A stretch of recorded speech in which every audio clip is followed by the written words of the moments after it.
जाएंगे।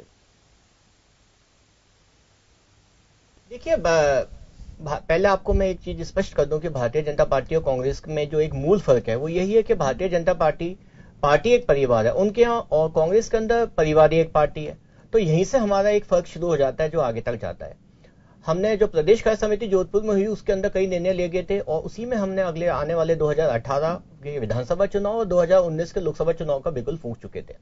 पार्टी के अंदर चिंतन बैठकें और अलग सभी तरह की बैठकें एक सतत प्रक्रिया है। उसी की तहत अभी एक बैठक हो रही है, उसमें माननीय मुख्यमंत्री जी, प्रदेश अध्यक्ष, हमारे राष्ट्रीय सह संगठन महामंत्री, प्रदेश प्रभारी और से कई अलग अलग तरह के नेता हैं जो बैठ करके अनौपचारिक रूप से, आप ध्यान दें इसके अंदर कोई एजेंडा नहीं है, आज की बैठक के अंदर कोई एजेंडा नहीं है, बस ये है कि सब लोग मिलकर के एक परिवार की तरह बैठ करके बात करेंगे, चर्चा करेंगे और आगे की रणनीति बनाने की कोशिश करेंगे। 2 दिन का जो शिविर है इसके अंदर, और पार्टी की सोच है कि किस तरह से हम जो 180 सीट का जो टारगेट माननीय मुख्यमंत्री जी ने हमारे यहाँ तय किया और प्रदेश नेतृत्व में, उस तक किस तरह से पहुंचा जाए, उसके लिए किस तरह से हम और आगे क्या कार्रवाई कर सकें और क्या उसमें तरीके रहेंगे, उस बात पे मंथन होगा, चर्चा होगी और आपस में बैठ के विचार विनिमय होगा। ये देखा जाएगा कि और इसमें राजनीतिक नवाचार क्या करें, उसको इनको लेकर के चर्चा है। बहुत बहुत, लेकिन अगर बात करें स्वर्णिम जी, अगर हम बात करें कि जिस तरीके से जो ये शिविर चल रहा है और आप बता रहे हैं कि शिविर में 180 सीटें जो हैं वो बात कही जा रही है कि 180 सीटें हैं वो जीती जाए, कैसे जीती जाए उसको लेकर रणनीति बनेगी। कितनी उम्मीदें हैं यहाँ पर अगर देखा जाए तो? देखिए, ये एक बड़ा इमेजिनरी टारगेट बीजेपी ने दिया है अपने कार्यकर्ताओं को। वो इस तरह का टारगेट तभी दिया जाता है जब या तो बहुत ज्यादा ओवर कॉन्फिडेंस होता है या फिर कॉन्फिडेंस का लेवल इतना लो होता है कि पार्टी को ये लगने लगता है कि अब हमारा जीतना बहुत मुश्किल है। कार्यकर्ताओं को जो समस्याएं चली आ रही हैं, जिन समस्याओं का समाधान सरकार नहीं कर पा रही है, जो सुनवाई कार्यकर्ताओं की नहीं हो पा रही है, उससे बचने के लिए किस तरह का टारगेट दिया जाए जो अपने आप में हमें प्रचार भी दिलवाए। प्रचार दिलवाने के अलावा कार्यकर्ताओं का ध्यान जो है समस्याओं से भटका करके हम इस तरह की चीजों में लिए आए और उनमें कॉन्फिडेंस लेवल जगाने का प्रयास करें।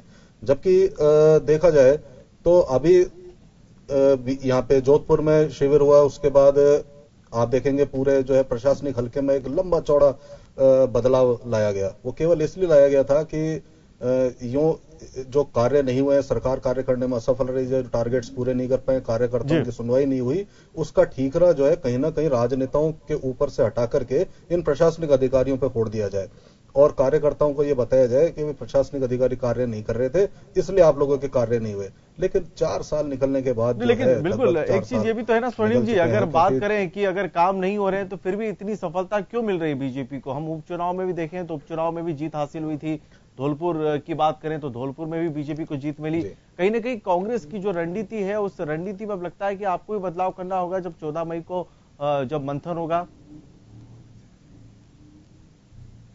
देखिए, धौलपुर की एक जीत को लेकर के जो है अगर आप ये बीजेपी आश्वस्त हो जाए तो ये कहीं ना कहीं उचित नहीं है, क्योंकि उससे पहले आप देखेंगे जितने उपचुनाव हुए, उपचुनाव में अधिकांशतः में कांग्रेस जीती।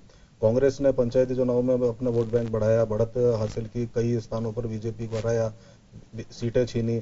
लेकिन एक सीट जो धौलपुर थी जिसमें सारे के सारे आप देखेंगे बीजेपी सरकार वहां हो गई, मुख्यमंत्री खुद वहां जाकर के 5 दिन वहां बैठी। चुनाव आचार संहिता जब चुनाव प्रचार बंद हो गया उसके बावजूद भी किसी बहाने से वहां पे टिकी रही।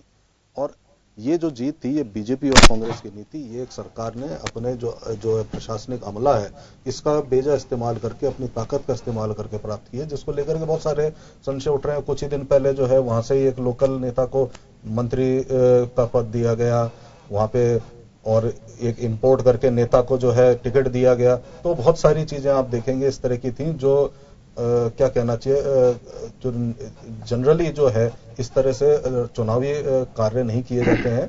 लेकिन वहां पे जिस तरह के कार्य किए गए, प्रशासन ने किए, मंत्री सारे वहां पे लगे, जितने आईएएस ऑफिसर्स थे जो बीजेपी जिनके से काम में ले रही थी, जिनको पोस्टिंग दे रखी थी, उन लोगों को वहां पे लगाया गया। छोटे छोटे क्षेत्रों में बांट के बड़े बड़े अधिकारी, बड़े बड़े मंत्रियों को लगाया गया। तो इस तरह के जो चुनाव का आप चुनाव नहीं कह सकते, ये तो एक सरकार ने जो है यूं कहना चाहिए कि कूप था, जिसको आपने जो है किसी प्रकार से चुनाव जीतने के लिए अपने हर हथकंडे को अपनाया। तो एक चुनाव को लेकर के आप सफलता नहीं कर सकते। सफलता तब होती जब आपके कार्यकर्ता खुश होते और आपके कार्यकर्ता खुश होकर के जो है आपको आगे से आगे बढ़ाने का कार्य करते। चिंतन शिविर करने की आपको आवश्यकता नहीं होती, क्योंकि आपको चिंता है। आप ये मैसेज देना चाहते हैं आज इन चिंतन शिविरों के माध्यम से केवल कि जो कार्य अब हम नहीं कर पाए आगे करेंगे। हमने प्रशासनिक फेरबदल कर दिया है, अब आपके कार्य होंगे, लेकिन होगा कुछ भी नहीं, क्योंकि कार्य करने का जो समय था वो तो अब जा चुका। आज जो समस्याएं हैं वो जो कि तो बनी हुई है, बेरोजगारी की समस्या है, प्रशासन की आप देखेंगे तो जो पुलिस प्रशासन है वो बिल्कुल समझ में नहीं आ रहा। बिल्कुल दीपक जी, आपके पास यहाँ पर आना चाहूंगा। यहाँ पर कानून का भी राज है या नहीं, लगातार जी मैं बिल्कुल सुन रहा हूँ। और बिल्कुल इन्होंने जो बात कही है कि बीजेपी को चिंता होने लग गई है, इस कारण से चिंतन शिविर का आयोजन किया जा रहा है। नहीं, मैं वही मैं आपको बताना चाहता हूँ कि चिंता शिविर तो अभी 14 तारीख को होगा, जो कांग्रेस का हो रहा है, क्योंकि चिंता उनको होने लग गई है कि क्या एक बार फिर हमसे जो वो सोचते थे कि हमारे पास सरकार हमको सामने खड़ी दिखाई दे रही है, ऐसी कोई बात नहीं है। मैं इनकी 2-3 बातों पे आपको बातें स्पष्ट करना चाहूंगा। धौलपुर का चुनाव हमने जीता, इनकी बहुत बुरी हालत हो गई। इनके खुद के प्रदेश अध्यक्ष वहां पता नहीं कितने दिन तक डटे रहे, 20 दिन से भी ज्यादा तक।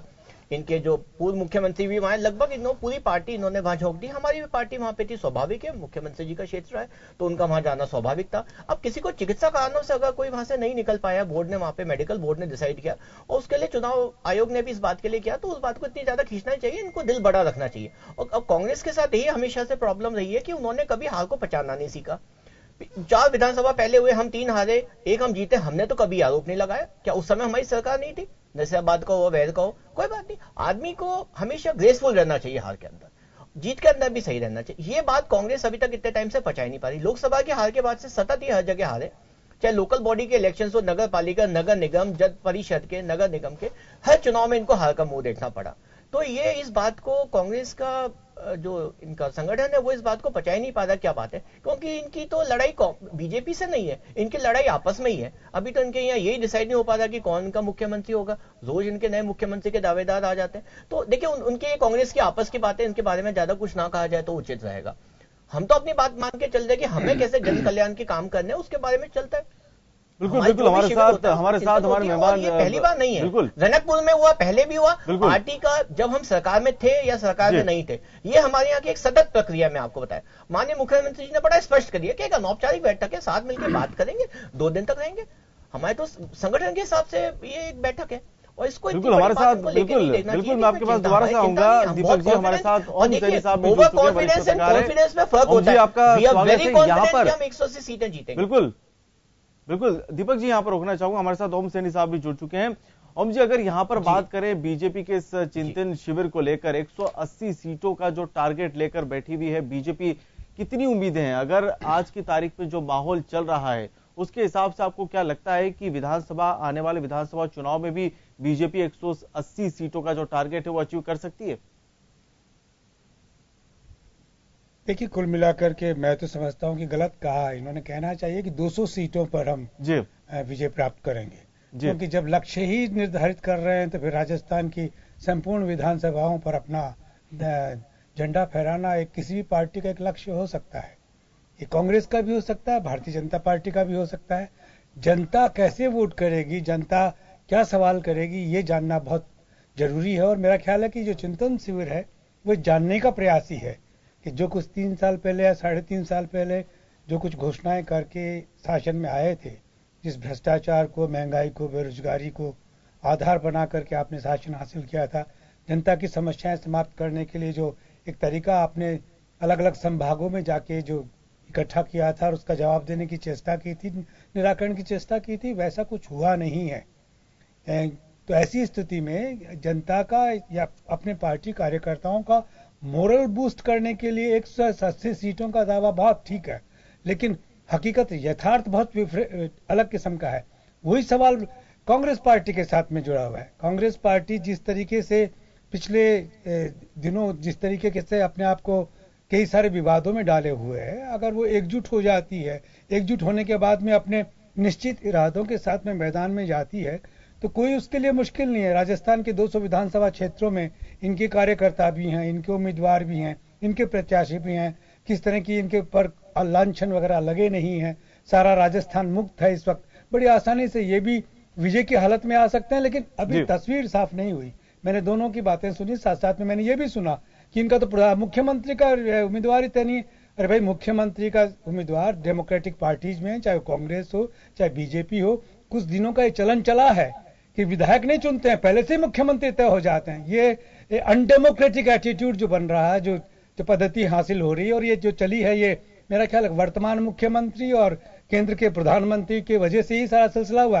वरना एक डेमोक्रेटिक पार्टियां ने, भारतीय जनता पार्टी अपने संविधान के तहत उन्हीं लोगों के, जो लोग इलेक्ट होकर के आते हैं, वो तय करते हैं कि कौन मुख्यमंत्री होगा, कौन प्रधानमंत्री होगा।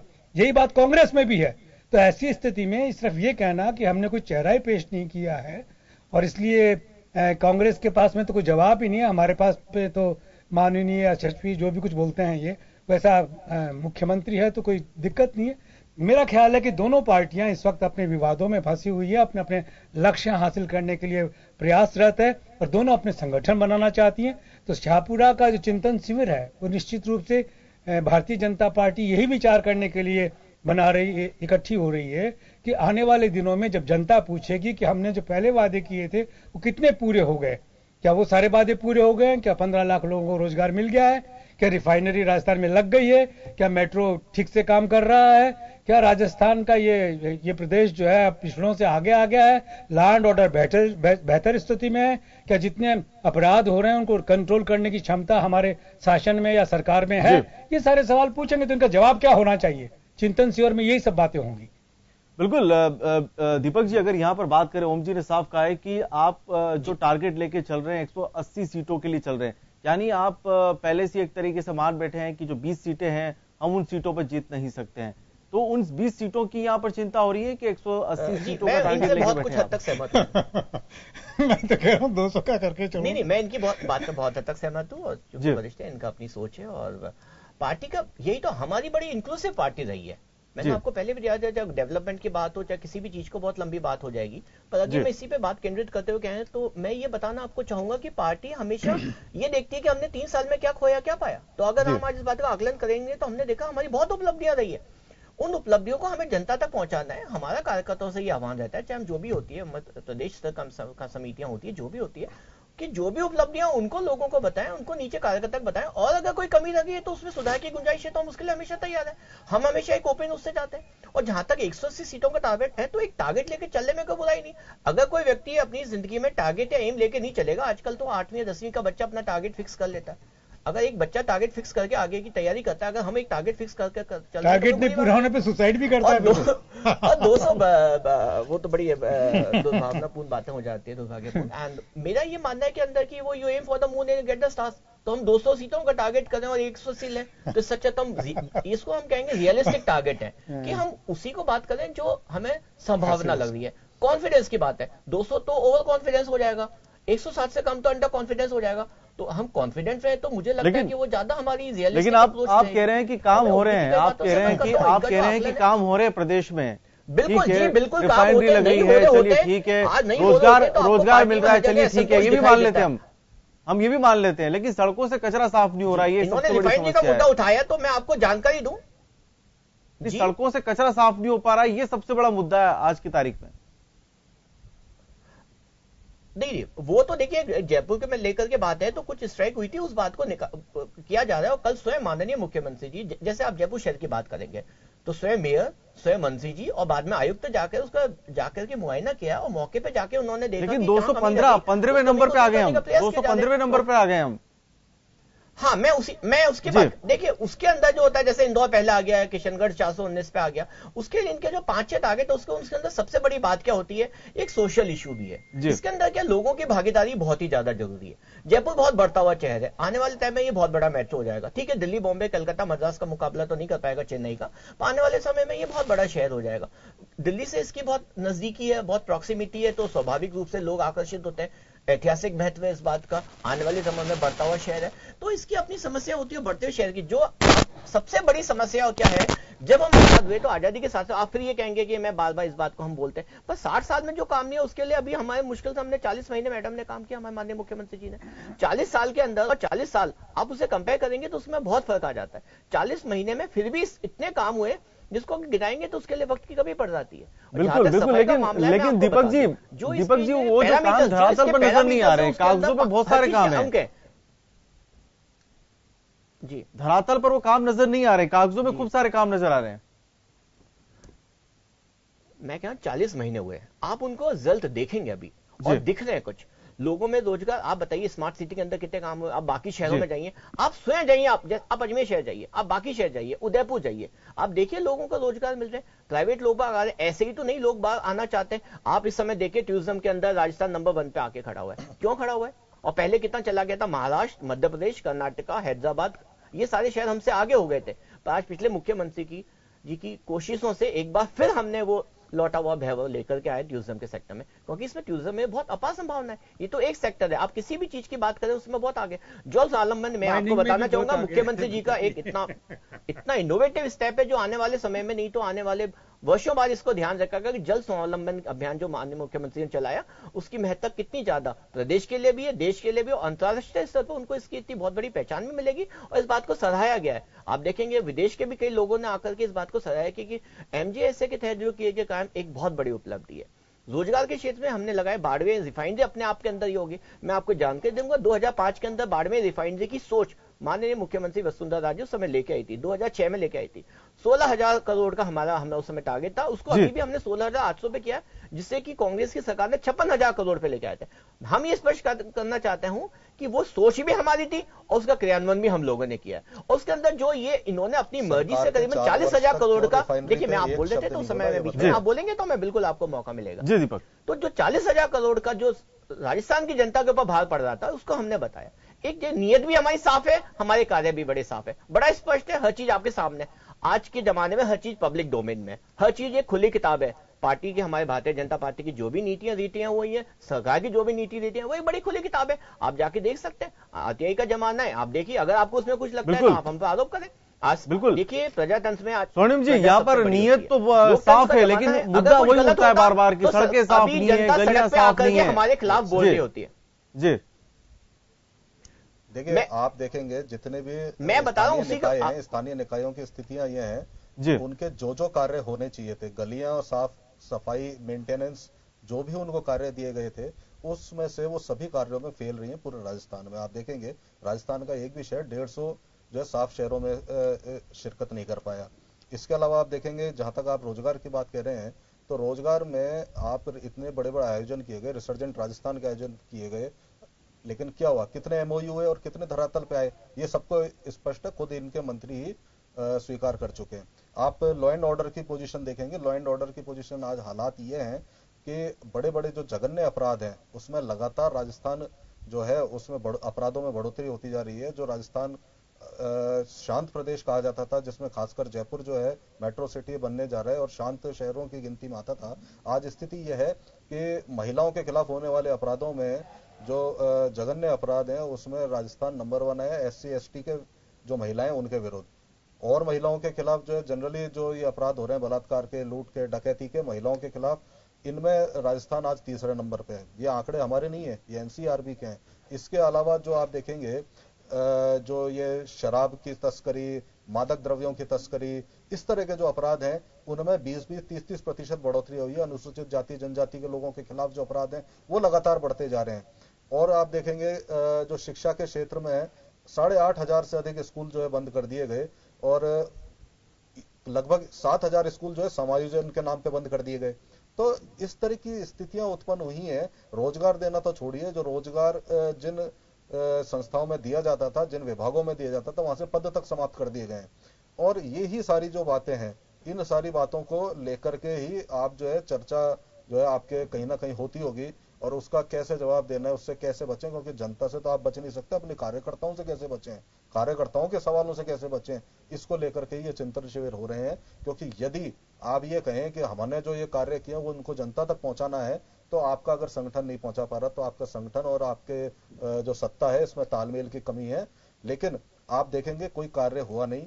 आपके लिए कहना चाहते हैं रिफाइनरी की सोच आपकी थी, तो मुझे नहीं लगता। रिफाइनरी की सोच तो राजस्थान के पूर्व मुख्यमंत्री श्री अशोक गहलोत जी की थी। उन्होंने इसको साकार करने के लिए प्रयत्न किया, झूठ के पाँव नहीं होते, जो प्रयत्न किया उसको MOU भी हुआ, आगे बढ़ा। आपने इसको 4 साल तक ठंडे बस्ते में लटकाए रखा, ठंडे बस्ते में आपने लटकाए रखा। जब आपको ये हुआ कि आप जनता को जवाब देने की स्थिति में नहीं है, लगातार एक शहर जो है जिला आपसे जवाब नहीं, जब पूरा राजस्थान आपसे जवाब मांगने लगा, कि ये रिफाइनरी का क्या होगा, तब जाकर के बमुश्किल जो है आपने इस कार्य को नए सिरे से करने का प्रयास किया, जबकि इसकी एस्केलेटिंग जो कॉस्ट है, इसका इंफ्रास्ट्रक्चर डेवलप करने की जो कॉस्ट है वो इतनी बढ़ चुकी है।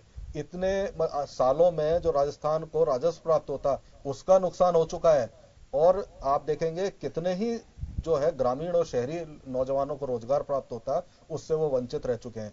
ऐसी स्थिति में आप ये कहें कि ये आपका अचीवमेंट है, आप इसको अपना अचीवमेंट ना बताएं, क्योंकि आप तो इसका कार्य भी प्रारंभ नहीं कर पाए, और जो हो रहा था उसमें भी आपने अड़ंगे लगाया, रोक लगाया। इसके अलावा आप नहरी क्षेत्रों में देखेंगे, जितनी भी नहरें हैं, आप एक नहर बता दें जिसकी मरम्मत का कार्य किया गया हो। जी बिल्कुल स्वर्णिम जी, समय कम है, दीपक जी से जवाब लेना चाहूंगा इसका। पानी नहीं आ रहा है हरियाणा से। हाँ, मैं इसी बात के आना चाहूंगा कि मरम्मत हो रही है। देखिए, डॉक्यूमेंट्री एविडेंसेस हैं, इन बात को यहाँ पे बोल देना और कागजों में बताना एक अलग अलग चीजें होती है। आप आज के जमाने में झूठ बोल के नहीं चल सकते, झूठ के पाँव नहीं होते, एक हद तक आप कर सकते हैं।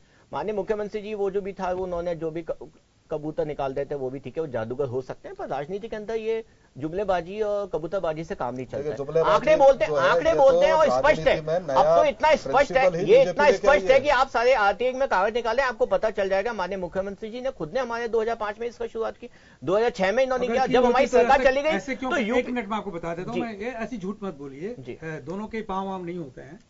जो पत्थर लगाया उसके लिए क्यों आलोचना कर रहे हैं कि पत्थर लगा के चले गए, कुछ भी नहीं किया रिफाइनरी के अंदर?